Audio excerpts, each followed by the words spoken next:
Hello students, Ram Ram Saran है। आज हम करेंगे इंग्लिश पेडागोजी। एक ही वीडियो में पूरी कंप्लीट हिंदी पेडागोजी की कंप्लीट वीडियो अपलोड कर दी गई है और ये भाई सीटेट और एसटेट के लिए बहुत ज़्यादा यूज़फुल रहेगी आपके लिए।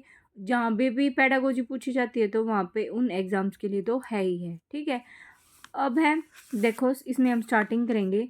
जो आपकी हिंदी पेडागोजी है ना, सेम बस ये वही बात चीज़ मान लो सिमिलर ही है। अगर आपने हिंदी पेडागोजी कर ली तो आपकी इंग्लिश वाली अपने आप हो जाएगी, और अगर कोई पहले इंग्लिश वाली कर रहा है तो उसकी हिंदी वाली अपने आप हो जाएगी। सेम चीज़ है। ठीक है, देखो सबसे पहले है लैंग्वेज। लैंग्वेज क्या होता है? लैंग्वेज क्या होती है? सोशल होती है, चेंजेबल होती है।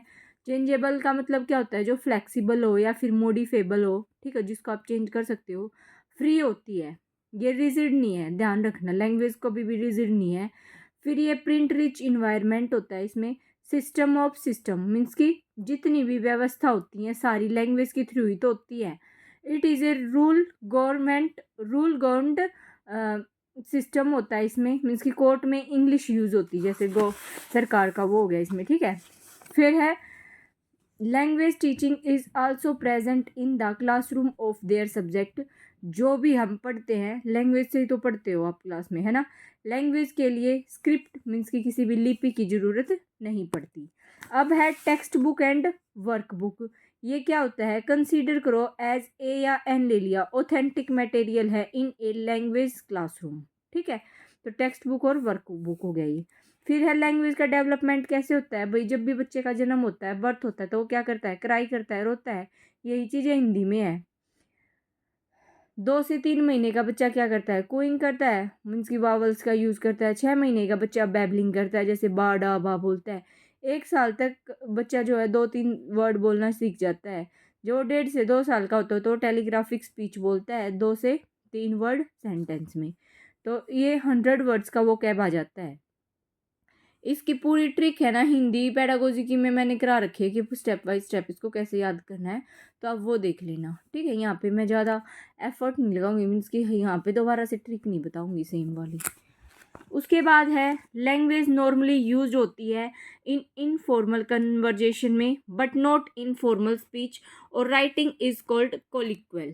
देखो, जब भी आप इनफॉर्मली, मतलब जैसे मैं हरियाणा में कोई हरियाणवी कोई लैंग्वेज का मतलब वर्ड यूज़ कर दूँ इनफॉर्मल वे में, कंजर्वेशन कर रहे हैं हम, और सुना भाई के कर रहा है ना, आज तो तगड़ी बारिश हुई, मतलब ऐसे ऐसे वर्ड यूज़ कर रहे हैं जिसमें जो क्या है बोलते टाइम मीन्स कि जो ना तो लिखे जा सकते हैं ना, जो ना तो कहीं पे लिखे हुए हैं, ना ही फॉर्मल स्पीच में होते हुए, तो उनको क्या कहते हैं? कोलोक्वियल बोलते हैं।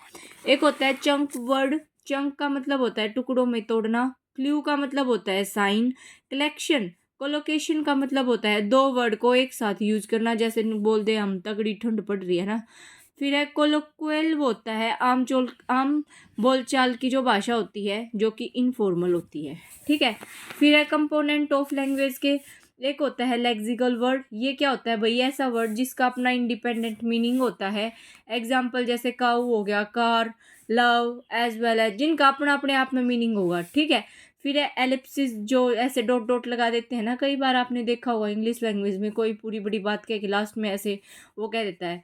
तो ये क्या होता है कि एग्जाम्पल जैसे I am a good boy but, ऐसे लगा दिया, तो इनडायरेक्ट वे में किसी चीज़ को समझाना।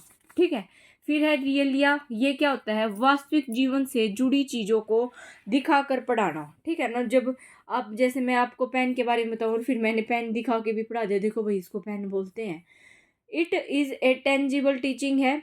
Learning aid includes coin, newspaper, map हो गया, टिकट्स, फ्रूट्स, वेजिटेबल्स, पैम्पलेट्स, ये लीफलेट्स, मतलब ये इन चीज़ों को देख के कुछ टीचर दिखा दिखा के पढ़ा रहे कि देखो भाई ये पत्ते होते हैं, ये सब ये होता है। ठीक है, उसके बाद है एक होता है होमोनिम, एक होता है होमोफोन।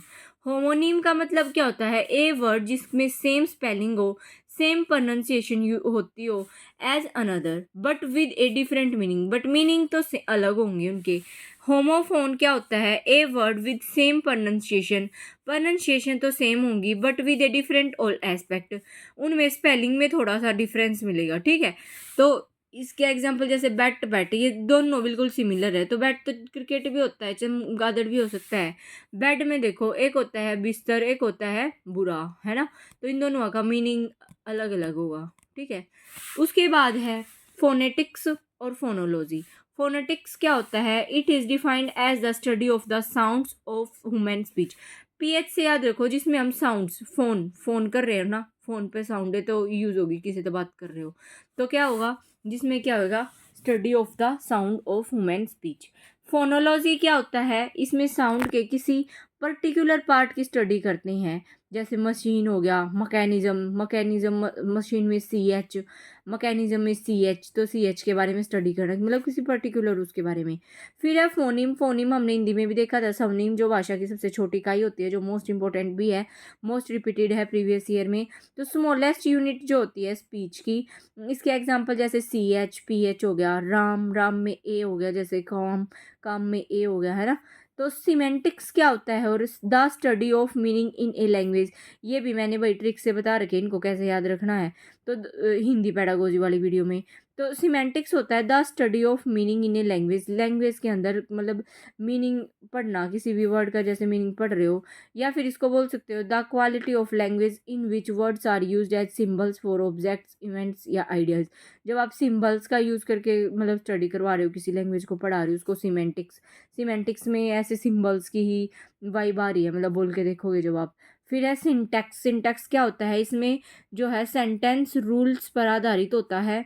लिंग्विस्टिक क्या होता है?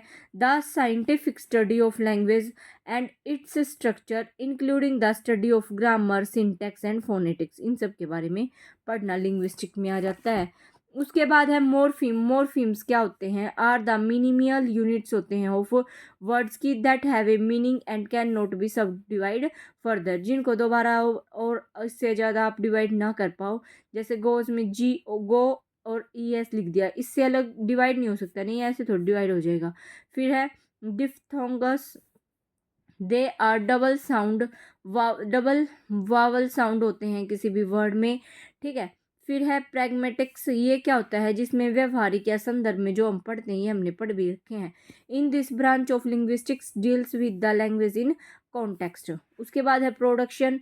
इसमें क्या होता है? In language development the words and word combinations that children use. Production का मतलब क्या है? इन लैंग्वेज डेवलपमेंट, देखो लैंग्वेज का डेवलपमेंट होने लग रहा है, जो वर्ड है और वर्ड का कॉम्बिनेशन है ना, बच्चे ने यूज़ करना आ गया, ठीक है, तो वो होता है प्रोडक्शन। फिर है ग्राफोलॉजी। ग्राफोलॉजी स्टडी ऑफ क्या होती है? ग्राफोलॉजी का मतलब है राइटिंग, ग्राफो, ठीक है, इससे याद रख लो, मतलब राइटिंग, लिखो तो गे, ग्राफ बनाओ तो गे, लिख के तो बनाओगे नू, पूरा बताओगे। तो writing system of a language and the conventions used in representing speech in writing. जब भी आप कोई लैंग्वेज लिख रहे हो, है ना, तो उसको लिखने का कोई तरीका होता है भाई, है ना, और वो तरीका एंड कन्वेंशंस यूज जो करी जाया करा उसको रिप्रेजेंट स्पीच में, तो उसी को क्या बोलते हैं? ग्राफोलॉजी। ग्राफोलॉजी का मतलब ही ये होता है, ठीक है। ये हो गया आपका। नेक्स्ट है, देखो टाइप ऑफ लैंग्वेज। एक होता है लैंग्वेज एक्वायर करी जाती है, एक लर्न करी जाती है। ये भाई जन्म से होती है, ये सब हमने अच्छे से कर रखा है, तो इसको ठीक है बस रिवाइज हो जाए आपका, इसमें ये चीज़ ध्यान रखना। नेचुरल प्रोसेस होती है, डू नॉट नीड रिसोर्स की जरूरत नहीं होती, मदर टंग का यूज़ करते हैं। सिंपल होती है, नेचुरल होती है और सबकॉन्शियस होती है। लैंग्वेज लर्निंग में हाँ ये सिस्टेमेटिक प्रोसेस होती है, नीड रिसोर्स की ज़रूरत होती है इसमें। सेकेंड लैंग्वेज है कॉम्प्लेक्स और डिफ़िकल्ट है, ठीक है। उसके बाद है लैंग्वेज की स्किल। लैंग्वेज स्किल में दो आता है, एक होता है प्रोडक्टिव स्किल, एक रिसेप्टिव स्किल। प्रोडक्टिव में आपको एक तरीका बता रखा है, LSRW, है ना, स्पीकिंग, राइटिंग, ये लिसनिंग और रीडिंग होता है। इन चारों एक्टिविटी का बेस्ट यूज है रोल प्ले में। LSRW इंटरकनेक्ट होती हैं, अफेक्ट करती हैं, कभी भी सीक्वेंस में नहीं जरूरी है, मतलब ये चीज़ें सीक्वेंस में नहीं या पैटर्न में नहीं होनी चाहिए। उसके बाद है टाइप्स ऑफ रीडिंग में, एक होता है इंटेंसिव, एक्सटेंसिव, स्कैनिंग और स्कीमिंग, ठीक है, हिंदी में भी यही थे। तो देखो राइटिंग में क्या होता है? राइटिंग में क्या होता है? गुड ऑर्गेनाइजेशन होती है, ग्रामेटिकल एक्यूरेसी देखते हैं, क्लियर पर्पज होना चाहिए, लॉजिकली होनी चाहिए, क्रिएटिव राइटिंग होनी चाहिए, चाइल्ड ओवन थॉट्स या एक्सपीरियंस जो होती है सबसे बेस्ट। मतलब एक तो आप किताब तो रट कर जैसे आपने ये पढ़ा राइटिंग का और आप बिल्कुल रटी रटाई चीज़ लिखोगे, एक आप खुद से थोड़ा क्रिएटिव करके उस बात को लिखोगे तो वो ज़्यादा अच्छी रहती है। फिर है टाइप ऑफ राइटिंग स्किल्स की एक होती है, मतलब कोई भी कुछ भी आपको लिखना है तो आपको पहली बात तो उसमें ग्रामेटिकल मिस्टेक, मात्रा मुद्रा का ध्यान रखना पड़ेगा भाई, स्पेलिंग का ध्यान रखना पड़ेगा, आपका पर्पज़ के कहना चाह रहे हो, उन्होंने घुमा घुमा के जलेबी बना दी बात की, ठीक है। उसके बाद है देखो एक्सपोजिटरीज को विवरणात्मक बोलते हैं, डिस्क्रिप्टिव को हिंदी में वर्णनात्मक बोलते हैं, परसुएसिव को प्रभावपूर्ण बोलते हैं, नैरेटिव को वृत्तांत बोलते हैं, जो कि रियल घटना या इवेंट को होती है, जो क्रिएटिव राइटिंग जिसमें हम क्रिएटिविटी करते हैं, ठीक है। और विवरण में मतलब जब आप विवरण करके लिखो पूरा एक्सप्लेन करके, और डिस्क्रिप्टिव हो जाता है, प्रभावपूर्ण, सारे हिंदी में भी हो रहे हैं। फिर है articles writing, it is the highest level है ऑफ राइटिंग स्किल का, जब आपको बिल्कुल लैंग्वेज चाहिए तो आप आर्टिकल भी लिख लेते हो। फिर है टाइप ऑफ अप्रोचेज, एक होती है टॉप से डाउन अप्रोच जो कि टॉप से डाउन ऊपर से नीचे जाती है ना, एक होती है स्ट्रक्चरल अप्रोच, मीन्स की स्ट्रक्चर वे में सिखाएंगे जब बस ग्रामर से संबंधित होती है। फिर है फंक्शनल अप्रोच, इसके में होता है इन्वायरमेंट से कनेक्ट करके सीखेंगे। कम्युनिकेटिव अप्रोच, जब आप बात करके कम्युनिकेट करके सीखते हो। थीमेटिक अप्रोच, और एक बॉटम से अप अप्रोच, ठीक है। उसके बाद है देखो थोड़े ही रह गए हैं, कंस्ट्रक्टिव अप्रोच जो होती है वो टू लैंग्वेज की लर्न करती है, इंक्लूड्स इंक्वायरी बेस्ड लर्निंग को इंक्लूड करती है। कंस्ट्रक्टिव मीन्स की देखो जहाँ बच्चा अपनी नॉलेज को खुद क्रिएट करता है वह टीचर अपना रोल निभाता है, और इसमें क्या होता है कॉन्सेप्चुअल पर ध्यान दिया जाता है इस लर्निंग पे, मतलब बच्चे का कॉन्स्ट्रक्ट जो कॉन्सेप्ट होता है ना उसको स्ट्रॉन्ग किया जाता है। फिर है बच्चों को ग्रामर सिखाने के लिए दो टाइप के अप्रोच का यूज़ किया जाता है, एक होती है इंडक्टिव, डिडक्टिव। इंडक्टिव होती है जिसमें भाई पहले एग्जाम्पल दिए जाते हैं फिर रूल बताया जाता है, ये पहले रूल बताए जाते हैं फिर मतलब एग्जाम्पल दिया जाता है, ठीक है। प्राइमरी पर सबसे ज़्यादा यूज होता है एग्जाम्पल, जैसे रूल मतलब पहले आप एग्जाम्पल दोगे फिर रूल बताओगे। डिडक्टिव में हाई क्लास में यूज होता है, ये पहले रूल बता दो फिर उसके एग्जाम्पल। फिर है होल लैंग्वेज, क्या होता है a child might be awarded high marks for overall language use even if he और she has misspelt many words under.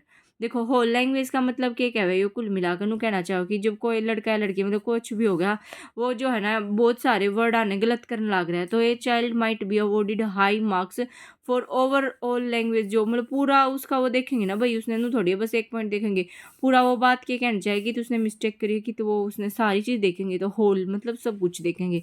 फिर है चोमस की, ये सेम हिंदी में भी पढ़ा है। जीन पियाजे, Skinner, Lev Vygotsky, Jim Cummins, ये बहुत अच्छे से एक्सप्लेन कर दे रखे हैं हिंदी पेडागोजी में, वहाँ से देख लेना। फिर है जेम्स एशेर क्या बोलता है, देखो इन्होंने TPR मीन्स की टोटल फिजिकल रिस्पॉन्स का सिद्धांत दिया था। टीचर क्या करता है, इंस्ट्रक्शन दी तो रिस्पॉन्स स्टार्ट किया, मतलब टीचर ने कोई इंस्ट्रक्शन दी तो आप रिस्पॉन्स दोगे, इसमें सेंटर में टीचर होता है, ठीक है। एग्जाम्पल पोइम सिखाना पूरे एक्शन के साथ, ठीक है। आजकल तो प्ले स्कूल में बच्चों को और ज़्यादा फंडों से सिखाया जाता है। देखो फिर है डायलेक्ट, जो बोली होती है, जैसे मैं हरियाणवी बोल रही हूँ बीच बीच में, तो a variety of language spoken in one part of a country, किसी भी देश के किसी भी कोने में कोई भी जो बोली जाती है। फिर है a dialect passes through these stated to get, जो बोली होती है वो किस किस उससे पास होती है, to get the status of standard dialect का पास होने के लिए उसको कहाँ कहाँ से गुजरना पड़ता है, सेलेक्शन से, कोडिफिकेशन से, इलेबोरेशन ऑफ फंक्शन होना चाहिए, और एक्सेप्टेंस मतलब सब हर कोई इसको एक्सेप्ट कर ले, ठीक है। फिर है एक है eclecticism, in this method teacher should be aware about all method, हर मेथड आना चाहिए टीचर को, ऐसा नहीं है कि उसको कुछ भी नहीं आ रहा, ठीक है। फिर है डिसरेथ्रिया, ये क्या होता है dysarthria, it is a neurological disorder होता है that leads to imprecise speech. देखो भाई मेरी इंग्लिश थोड़ी सी वीक है, मतलब प्रोनाउंसिएशन में वीक है, तो आप मतलब ऐसे मत मारना इसको जो बोलना ही नहीं आता ये नहीं आता, थोड़ा एडजस्ट कर लेना, ठीक है। फिर है देखो एक होता है एसिंक्रोनस लर्निंग, इसमें क्या होता है तुरंत फीडबैक नहीं मिलती, जैसे एग्जांपल टेक्स्ट बुक हो गया। एक होता है सिंक्रोनस लर्निंग, फीडबैक इसमें तुरंत मिल जाती है, ठीक है। ऐसे ही ध्यान रख लो भाई, कोई किसी की ओर साइन मार रहा है तो उसको तुरंत फीडबैक मिलेगी चाटा जोर का। इसके एग्जांपल हो गए instant messaging, video conferencing, instant chart, ठीक है। उसके बाद है कंपोजिशन। ये क्या होता है? इट इन्वॉल्व्स करता है generating ideas, deciding on the form of the written text and also thinking about who will read it. मतलब इट सारी चीज़ ये इन्वॉल्व, मतलब इन क्या इन्वॉल्व होता है इसमें? कोई आपको आइडिया जनरेट किया आपने, ठीक है ना, डिसाइड करोगे on the form of the written text की में भी हो सकता है आपका वो, और also thinking about who will, मतलब आपको आपकी वो होती है इसमें कि भाई किसको पढ़ना आना चाहिए या इसमें, या कौन इसको पढ़ सकता है, ठीक है। फिर इनफेरेंटियल, फिर इसका मतलब होता है कॉम्प्रीहेंशन इज अ स्किल है of reading a piece of text closely और instantly for the purpose of extracting specific information from the text, ठीक है। इनफेरेंटियल जो कॉम्प्रीहेंशन लिखते हैं वो क्या है? एक स्किल है। कॉम्प्रीहेंशन नाम है ना इंग्लिश में, वो क्या है? एक स्किल है। किसकी? Of reading a piece of text closely, मतलब क्लोजली आप उसको रीड करने की, या और instantly for the purpose of extracting specific, कोई इन्फॉर्मेशन देनी है आपने टेक्स्ट की फॉर्म में, तो उसका एक जरिया होता है, ठीक है। यहाँ पे आपकी इंग्लिश पैडागोजी जो है ना भाई पूरी कंप्लीट होती है। एग्जाम तक इसी को है ना, इन 9 पेजों को बार बार पढ़ लेना। और इंग्लिश ग्रामर आती है वैसे मतलब उसमें इंग्लिश में एस्टेट वाले में, मतलब पर हो सकता है कि भाई अब की बार अगर वो सिलेबस के अकॉर्डिंग देने लग जाए ना तो इंग्लिश पैडागोजी भी दे दी, ठीक है। तो all the best for your exam. CTET वाले भी इसको बहुत अच्छे से करना। कोई डाउट रह गया तो भाई कमेंट कर दियो। फिर है मैथ पैडागोजी, इसकी वीडियो रह जाएगी, मतलब ये स्पेशल वीडियो इसकी भी अपलोड कर दी जाएगी नेक्स्ट।